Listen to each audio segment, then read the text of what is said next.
Efeito da temperatura é unha reacción química.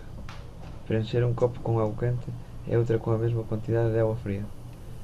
Deixar caer un comprimido efervescente en cada copo e vemos que no copo de auga quente a velocidade de reacción química é maior e o comprimido se disolve en menos tempo.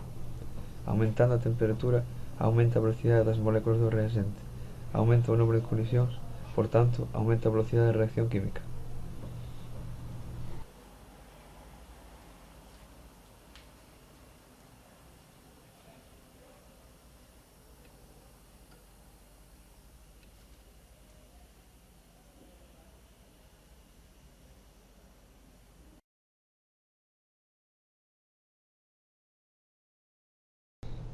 Dous copos son cheios coa mesma cantidade de auga fría.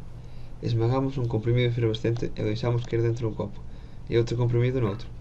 Podemos ver que no copo con o comprimido esmagado a velocidade de reacción química é maior e o comprimido se disolve en menos tempo. Cando un sólido está reaxindo nun líquido, a reacción ocorre apenas na superficie do sólido en contacto con o líquido. No comprimido efervescente esmagado aumenta considerablemente a superficie en contacto e aumenta a taxa de reacción.